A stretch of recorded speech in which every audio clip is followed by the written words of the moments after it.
Tem uma pergunta que me fizeram, eu gostaria de responder. O que eu acho sobre essas campanhas que são feitas? É certo fazer uma campanha para alcançar uma bênção, alcançar um milagre, alcançar uma libertação? É correto eu fazer isso?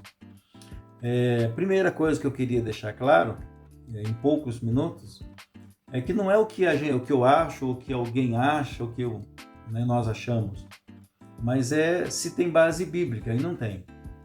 Esse é o tipo de coisas que não encontra nenhuma base escriturística, não tem nada na Bíblia que nos recomende a fazer esse tipo de coisa. Não há nenhum imperativo, nenhuma prescrição, nenhum mandamento de Jesus, nem dos apóstolos, falando que deveríamos fazer ou praticar tais coisas.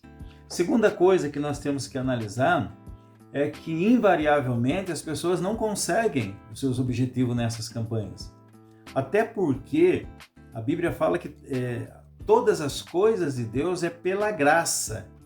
Deus nos dá gratuitamente, como diz o apóstolo Paulo. Né? E se eu faço uma campanha, né? Vamos supor assim, eu quero conseguir um milagre, eu quero conseguir uma libertação, eu quero conseguir uma cura. Então eu vou fazer uma campanha de 7 quarta-feiras consecutivas, sem faltar nenhuma, para que eu não venha a perder a minha bênção, e eu vou conseguir a cura. Ao final dessa campanha, fatalmente você vai descobrir que não conseguiu a cura. Não conseguiu. Então o que acontece? Você vai ficar com uma falsa culpa. Porque o que vão falar para você, ou o que vão sugerir, é que o problema não está na campanha. O problema está em você que não teve fé. Mas você fez os 7 dias que lhe foram recomendados. Então não é uma questão de fé. E os textos que geralmente se usam, dois textos mais comuns, é quando Josué chega em Jericó e ele vai rodear a cidade, né, por 7 dias e as muralhas caem. Né? Mas é o que nós temos que entender, que foi Deus quem mandou.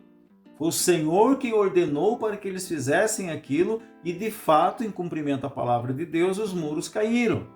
Outro texto que é muito usado também é os 7 mergulhos de Naamã, né? O general da Síria, né? Que viajou 160 quilômetros até Israel, né? E o profeta Eliseu nem o recebeu em sua casa. Ele chegou cheio de honrarias, levou 100 quilos de prata, 60 quilos de ouro, e pensou que ia ser recebido com honras, e o profeta Eliseu nem saiu para o atender, mandou o seu moço falar para ele viajar mais 50 quilômetros e mergulhar no Rio Jordão. E ele faz os seus 7 mergulhos, e quando no seu último mergulho ele é curado da lepra, que era o motivo pelo qual ele estava ali. Né? Agora, o que nós temos que entender é que ele não tinha fé no Deus de Israel. Ele tinha fé no Deus da Síria, no Rimon. Ele não tinha nada a ver com o Deus de Israel. Mas então por que ele foi curado? Porque a cura viria se ele obedecesse aquilo que o profeta estava falando. Você vai mergulhar 7 vezes e você será curado. Então não era uma questão de fé, era uma questão de obedecer aquilo. Então, se essas campanhas fossem algo realmente ordenado por Deus, invariavelmente todas as pessoas que fizessem a campanha, ao final delas, as pessoas iriam alcançar aquelas coisas pelas quais fizeram uma campanha. Né? Entra aquela frase, os fins justificam os meios. Mas quando não acontece da maneira como você colocou na campanha, então os fins não podem justificar os meios. Os fins só justificariam os meios se nós tivéssemos alcançado o propósito pelo qual fizemos aquela campanha.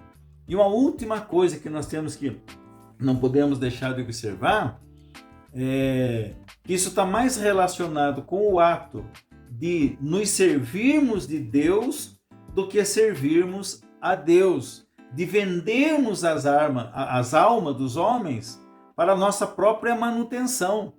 Porque nós vamos perceber que em todos esses dias de campanha, nunca se deixa de arrecadar, nunca se deixa de tirar uma oferta, nunca se deixa de levantar uma oferta. E para quem que vai essa oferta? Para Deus? Não. Então as pessoas se utilizam dessas coisas muitas vezes, estão mercadejando a palavra de Deus, né? Estão vendendo a palavra de Deus, comercializando a palavra de Deus, a bênção de Deus, e a pessoa nunca é abençoada. E acaba uma campanha, né? Fica aquela pessoa que acha que vai ganhar na loteria esportiva e joga de novo e não ganha, joga de novo e não ganha, e acaba a campanha, começa outra campanha, e campanha atrás de campanha, atrás de campanha, e a pessoa deixa de ouvir o evangelho, deixa de realmente ser abençoado por Deus, porque crê nesse falso evangelho, crê nessas coisas que não tem nada a ver com o evangelho de Jesus. Então essa é a minha palavra para você.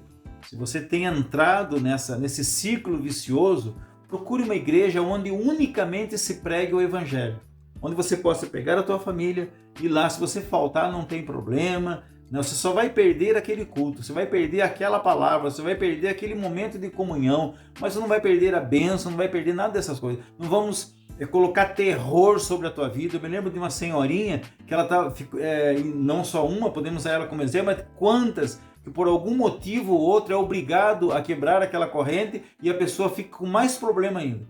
Já tinha o problema pelo qual estava fazendo a campanha. Agora tem um outro problema porque quebrou a campanha. A situação dela ficou pior do que era antes. Então, minha amada irmã, meu irmão, você que talvez vai ouvir essa palavra, estou falando com sinceridade no meu coração, né?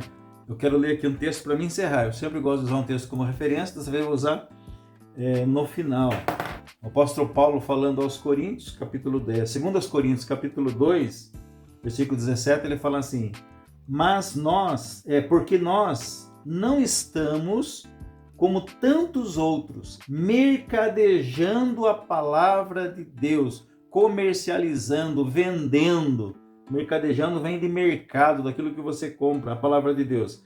Antes, em Cristo é que falamos na presença de Deus. Um texto mais, trazendo-se de uma forma mais simples para nós entender, eu posso fazer isso e ainda continuo na presença de Deus. Eu não sou expelido da presença de Deus por causa dessas coisas. Falamos na presença de Deus com sinceridade. Ou seja, eu estou falando com sinceridade da parte do próprio Deus. Paulo está falando, aquilo que eu estou falando com autorização do próprio Deus. É Deus quem está pedindo para que eu fale. Não é algo da minha cabeça, não é algo que eu criei, mas é Deus quem está falando. Que Deus possa nos abençoar em nome de Jesus.